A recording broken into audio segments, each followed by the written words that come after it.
Күн жөнүндө дүйнөнүн миңдеген окумуштуулары изилдөө жүргүзүп, азыркы учурда миллиондогон маалыматтар бар.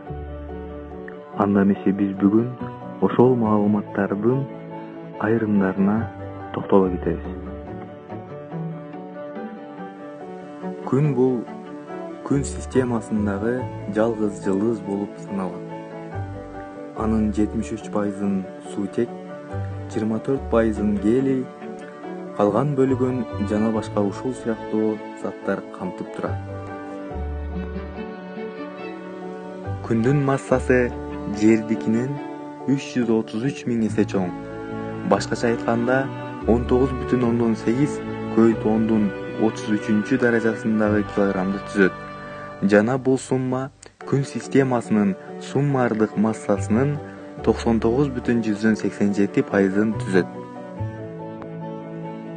Окумуштуулардын изилдөөсүнүн натыйжасында күндүн дагы 4,5 миллиард жыл өмүр сүрөрү аныкталган.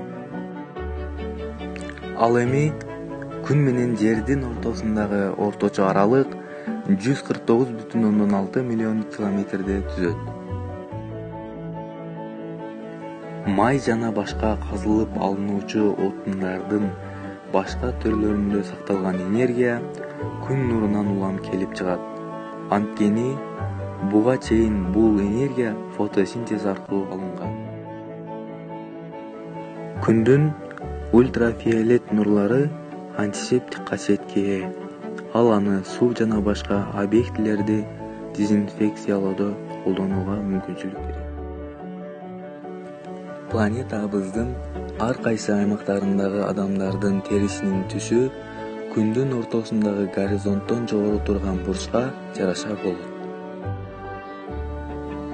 Ар бир секундада 4 миллион тоннага жакын зат күндүн ядросунда нурлуу энергияга айландырылат. 3,5 миллиард жылдан кийин күндүн жарыгы 40%-га жогорулайт. Бул катастрофа Жер планетасынын үстүнөн суунун толугу менен жок болуп кетишине алып келет. Эгер сиз күндү бир эле учурда, бир эле бурчтан жыл бою сүрөткө тартсаңыз, анда анын асманына жайгашуусу ар кандай болот. Күндүн жыл ичинде сүрөттөлгөн жолу 8 формага ээ. Күндүн радиациясынын 40% гана жерге жетет. Нурлануунун 60% чагылдырылат жана космоско кайтат.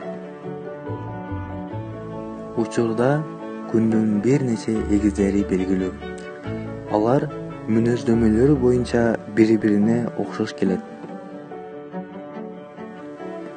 Күн өлө баштаганда ал ушунчалык чоңоюп, Меркурийди, Венераны жана Жерди сиңирип алат. 12 миллиард жылдан ашык жашта күндүн өзөгү ушунчалык ысык болгондуктан курчап турган кабыкта суутек күйө баштайт. Бул дененин сырткы кабыгынын тез кеңейишине алып келет. Бул фазада күндүн радиусу 256 эсеге көбөйөт.